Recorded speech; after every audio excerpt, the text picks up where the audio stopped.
In 1572, the evil witch Malkin is being locked up on a high mountain by Spook Gregory. Spooks are fighters of evil creatures, which is why it's Gregory's duty to protect the world from witches. Many years later, a full blood moon appears and allows Malkin to get her powers back. Now she can transform into a flying monster and burst out of the cell to be free again.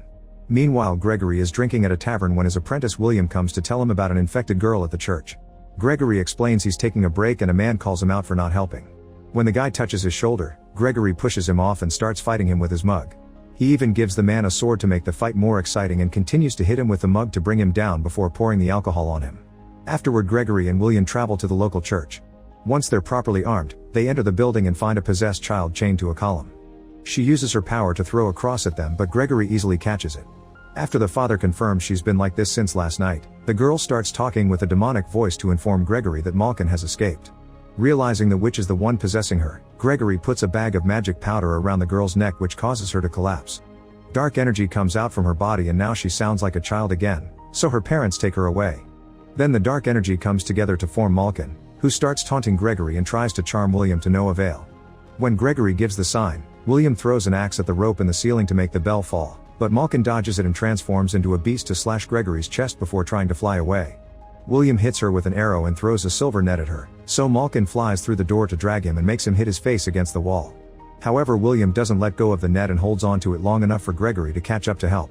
The men pull together and the silver in the net weakens Malkin until she's forced to take her human form and falls. They put her inside a cage, but when Gregory is in the middle of closing it, Malkin grabs William and pulls him into the cage with her. She chokes him and fills him with darkness until he's dead, so Gregory lights the whole cage on fire for revenge. Unfortunately, Malkin transforms into a beast again and breaks the cage to fly away. In a forest nearby, Tom is trying to hunt, but his sister scares the animals away when she reminds Tom there are farming chores to do. Tom isn't a good hunter, but he keeps trying because he wants more in life than feeding pigs. Suddenly Tom starts shaking and has a bunch of visions that show him Gregory and a mysterious woman. Tom has these visions often, so his mother doesn't hesitate to comfort him. Moments later, Gregory shows up at the farm and the mother immediately hides her necklace. Gregory explains he's looking for a boy who is the seventh son of a seventh son and demands to be fed. Tom admits he's the seventh son and Gregory offers the family money to take him away.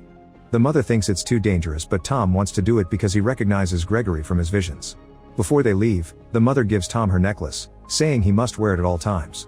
Meanwhile, Malkin returns to her lair to find her sister Lizzie badly burnt. Malkin immediately heals her, then she uses her magic to quickly repair the place. After a long boat trip, Tom and Gregory make it to the city. Gregory gives Tom some money and tells him to buy supplies while he goes to the tavern. While Tom looks around, he discovers the locals have captured a woman named Alice and intend to burn her because they think she's a witch. Tom recognizes her as the girl from his visions, so he rushes in to save her. He tells everyone he's Gregory's apprentice and that he'll get rid of the witch, so they let him take her away. Once they reach a private spot, Tom cuts the ropes and Alice warns him that Gregory's apprentices always get killed. Before she leaves, she asks Tom not to tell Gregory about her. In the evening, Alice goes to the evil lair, revealing she's Lizzie's daughter. Malkin is glad to hear Alice has been spying on Gregory and announces that they have to summon all the dark creatures in the land to wait for the full moon blood. Back to Tom, he's crossing the woods with Gregory and keeps getting startled by creepy ghosts. Gregory explains spooks only kill aggressive monsters and that they need to stop Malkin soon. Tom starts trembling and has a vision of Malkin's escape from the cage. He passes out and doesn't wake up until next morning to discover he and Gregory are on a boat with a troll named Tusk. Eventually they reach land and visit Gregory's home, which is full of weapons, books, and advanced contraptions. Tom finds a tapestry that shows the Falcons, an order of noble knights who fought the forces of darkness and trained all the seventh sons of seventh sons. There used to be thousands of them, but nowadays the only one left is Gregory. An apprenticeship usually lasts 10 years, however Gregory says he only has a week to train Tom because they must stop Malkin before the full blood moon. This event happens once every century, and last time it made the witches so strong that they started a war. That night Tom is woken up by Gregory's voice asking for help. He goes to investigate and finds some armor with a skeleton inside, but nothing else. When Tom turns around to leave, the armor suddenly glows and starts moving. Tom begins running as the armor comes after him, destroying any door that gets in its way. It throws a spear that Tom dodges before climbing on some contraptions to gain height and reach a platform. The armor uses a chain to climb to the platform too and begins attacking with its sword, destroying its surroundings since Tom keeps dodging. Then the armor throws Tom off the platform and jumps after him to grab him, but before it can kill him, Gregory disarms it. Using his staff, Gregory quickly overpowers the armor and hits it until he destroys the darkness inside. Afterward, Gregory scolds Tom because he was supposed to stay in his room, so he's already failed his first test. Then Gregory throws the staff at Tom before attacking him with a sword while taunting him with bad comments about his family. Tom isn't a very good fighter yet, and Gregory quickly corners him with a sword to the neck before announcing he's worthless. A frustrated Tom throws a sword right next to Gregory's head, which convinces him to continue the training. Gregory teaches Tom about Malkin's demonic minions and her powerful lieutenants. Tom also gets lessons on knife throwing, the metals and herbs that hurt creatures of darkness, how to identify each type of monster, and how to protect himself from spells. At the evil lair, Malkin's lieutenants are arriving with an army of demonic minions. When one of the minions looks at Malkin, she immediately kills it for being disrespectful. This makes Alice realize Malkin doesn't care about her own people and tries to warn her mother, but Lizzie assures her Malkin won't hurt her family. That night, Tom again wakes up when he hears a noise and finds Alice bathing in the lake. She asks Tom to turn around before she comes out and uses magic to dress up, hoping to keep the secret. However, when Tom turns and grabs her hand, there's a bright spark and Alice has no choice but to confess. She's a witch, and it's said that if a witch touches a man under the moonlight and there's a spark, it means he's her true love. Alice also points out not all witches are evil like Gregory says and admits she's been spying on him. They're about to share a kiss when they're interrupted by the noises Tusk makes while having a nightmare. When Tom turns around to check, Alice disappears. The next morning the group hears the city bells ringing, which means the spooks are being summoned. At that moment a group of knights shows up to take them to the city, which will take them 2 days. When they get there, a priest tells them about a terrifying monster that no man dares to approach. The best is inside a cage and looks like a bear, but Gregory immediately recognizes him as Urog, Malkin's most bloodthirsty lieutenant. Gregory sends all the soldiers away and makes sure the doors are secured before announcing he'll fight the beast alone. Urog breaks the cage and tries to attack Gregory, who throws silver powder to force him back into his human form. Then a hand-to-hand fight begins and both men show outstanding skill. When Urog corners Gregory against a gate, Tom throws an object at Urog's head to make him drop his master. Then Urog starts beating Tom up, so Gregory surprises him from behind to continue their fight. This time Gregory has the upper hand, so Urog climbs the walls to get away. Gregory makes Tom jump on top of a cage to make him act as bait. Then Tom jumps off and Gregory cuts the rope, causing the cage to fall with Urog and crush him on the floor. Next Gregory tries to choke Urog with a chain, but Urog transforms into a bear again. Tom throws more silver powder to reverse the spell before he and Gregory work together to push Urog into the cage and chain him up. Now the knights can pour oil into the room and Gregory asks Tom to start a fire to kill Urog for good.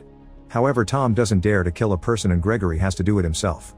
After Urog burns to death, Gregory tells Tom he's useless if he can't kill witches and they split. All this is seen by Alice, who approaches Tom in private. She's been researching the spark and explains sometimes it can mean a shared destiny, but other times it's just some dust.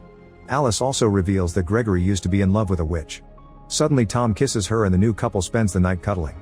Tom wants to run away with Alice and take her somewhere safe, but Alice says there isn't such a place.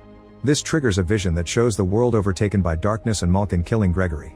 A worried Tom decides to return to his master and kisses Alice goodbye. Meanwhile Malkin receives the rest of her lieutenants, who inform her of Urog's death. Malkin orders Lizzie to bring him Gregory, so Lizzie turns into a bird and flies off. The following day Tom finds Gregory, who admits he used to love Malkin. She wasn't always evil, but fear and hatred changed her. When she found out Gregory married someone else, she killed the wife out of jealousy. Gregory immediately captured Malkin but couldn't bring himself to kill her, so he locked her up instead. He regrets showing her mercy because now Malkin is terrorizing the world again. Gregory shows Tom his wife's grave and explains he's hard on him because he doesn't want him to make the same mistake. The duo continues to travel together, but they stop the carriage when Tusk shows up to give them a warning. Suddenly the ground starts trembling and breaking, causing the horses to run away in fear. A monster known as Boggart bursts out and pushes the carriage, tossing the heroes to the ground. Gregory says Boggarts can't be fought and urges everyone to run. The Boggart throws the carriage at them, causing them to fall and roll down the hill. Tusk roars at the Boggart, who freezes for a second before slapping the troll away. Gregory and Tom cross a tunnel in the mountain only to get stuck on the edge of a cliff. The Boggart is now reaching through the tunnel, so the duo decides to jump into the river. There's a fisherman on a raft who helps them out and Gregory thinks they're safe, but the Boggart suddenly jumps into the water too and makes everyone fall from the raft. The beast immediately grabs Tom, who stabs its hand with a knife to force it to let go. Then Tom climbs on top of the creature's body and stabs its back. The Boggart can't swim because of the pain and both it and Tom are pushed by the current until they fall down a waterfall. The beast hits a rock and dies for good while Tom lands in the water, so he manages to swim to the shore. At that moment he's found by Lizzie, who tells him to leave Alice alone and threatens him with a sword. Tom grabs the blade at the same time his necklace activates, shooting some magic that disarms the witch. Lizzie recognizes the stone and says it belongs to Malkin, so she transforms into a bird and flies off to warn her. Minutes later Tom reunites with Gregory, who sees the necklace and recognizes it as the Umbran Stone, the witch's most sacred talisman. It strengthens their powers and makes their illusions seem more real. If Tom's mother had it, it means she's the witch who stole the stone from Malkin and explains Tom's visions. At the lair, Malkin is trying to convince Alice that Tom is as cruel as Gregory. Alice swears he isn't, so Malkin offers her a deal. If Alice gets the stone from Tom, she won't kill him. Then Malkin uses her magic to charge up her lieutenants and sends them to attack the city. The front gates explode before the lieutenants land and begin killing people all over the place. One of them transforms into a big monster while another one uses multiple arms to fight with swords. Tom's mom leaves her daughter with a friend before using her power to throw a pitchfork at a lieutenant, getting him stuck on a pole. Then she steals his staff and kills him with it. Malkin is nearby killing knights and senses the magic, so Tom's mom tries to attack first. However, Malkin captures her with her tail and burns the woman to death. In the mountains, Alice waits for Tom to be alone to approach him. After a kiss, she asks him to run away together and Tom admits he loves her. The conversation is interrupted by Gregory, who captures Alice by throwing some bolas. He insists she's a spy, but Tom doesn't believe him and cuts the rope to let her escape. A furious Gregory grabs Tom and shows him the stone is missing, which means Alice only kissed him to steal it. Tom runs into the woods to try to find Alice only to be surrounded by Lieutenant Radu and his minions. No matter how hard Tom fights, there are too many of them, so Gregory and Tusk join the battle as well. After enough minions are knocked out, Tom's group tries running away but finds the way blocked by a cliff. A bunch of minions appear with a trunk and push Tusk off the edge before catching Tom with some rope around his legs. As they drag him down the cliff, Gregory offers his staff to help him up. Unfortunately, Tom slips and falls too. Radu uses the distraction to throw a chain at Gregory and drag him into a net. The lieutenant wants to kill Gregory, but he has orders to deliver him alive. Meanwhile, Tom has survived the fall and sees a vision of his mother's death. Her ghost appears next to him and tells him to fill his heart with courage because he's the only one who can use the stone to stop Malkin. Ready to fight, Tom finds Gregory's staff and helps Tusk, who is still hanging off the edge. That night in the lair, Radu uses blades to cut off Gregory's ropes and kicks him out of a cage to send him to see Malkin. Radu informs the witches that Tom died when he fell and Lizzie tells her daughter it was for her own good, but Alice still gets angry and disappointed. Using the stone, Malkin tries to hypnotize Gregory to make him join her. Gregory comes closer, but before they can kiss, Alice reaches between them and steals the necklace. She dodges a few guards and runs away while the spell breaks, so Gregory screams in panic. Malkin grabs him with her tail and throws him against a building before transforming into a beast to fly after Alice. Lizzie begs her not to kill her and is ignored, so she transforms as well to follow them. When Malkin is about to attack Alice, Lizzie grabs her wing and brings her down, causing them both to crash against some columns. One of the columns starts falling, so Alice rolls out of the way, accidentally leaving the necklace under the debris. Lizzie falls when Malkin begins breathing fire, but the witches won't stop fighting. Radu breaks the ground as he transforms into a big beast and roars in Gregory's face. At the same time, Alice tries to hide and is found by Tom, who threatens her with a knife as he asks for the stone. She explains she lost it and that she only stole it to protect him. When a minion finds them, Tom throws a knife at his face and gives away their location to the other enemies. Tusk jumps in to block them and now he and Tom can fight the minions hand to hand. Tom uses Gregory's staff and Tusk his amazing strength. Alice also has to defend herself and Malkin tries to use the distraction to attack her, but Lizzie tackles her in the air. Tusk continues to fight the minions while Tom is stuck with a very fast lieutenant who keeps slashing him with her knife. She stops moving to transform into a wild cat, giving Tom enough time to find the necklace. He puts it on and activates the power of Gregory's staff, which allows him to burn down the lieutenant in just a few seconds. Alice is still running around and after killing a minion, she encounters a lieutenant too. He quickly overpowers her and is about to kill her, but Tom attacks him with the staff and burns him to death. Meanwhile, the Radu beast captures Gregory, who tells him he has no honor for not fighting him as a man. Radu transforms into his human form and gives Gregory a blade so they can fight in equal conditions. It seems their skills are similar, however Gregory soon gets a big slash on his stomach and has to hide. Radu brings down a column to force Gregory to come out, so the spook quickly retaliates with the chain blade and finally brings his opponent down to kill him. In the sky, Malkin grabs Lizzie to bite her neck and stab her with her tail. Lizzie immediately stabs her back and both witches cry in pain as they fall to the ground. They both go back to their human forms and when Lizzie begs for Alice's life, Malkin calls her a traitor and kills her. Afterward, Malkin enters her lair and Gregory tells Tom he must do this alone. He goes inside and gets ready to stab Malkin, who is only pretending to feel weak to grab him by the neck. Before she can kill him, Tom shows up and throws a knife that finally kills her. After Malkin whispers something about a curse, Tom sets her on fire. Sometime later, Gregory uses his staff to burn a tattoo on Tom's hand, which officially marks him as a spook. Alice comes to see him and wonders if the spark had only been dust, so Tom kisses her to prove his love is real. However, he's chosen the life of a spook and must leave. Gregory can now retire and leaves the staff, his home, and Tusk under Tom's care.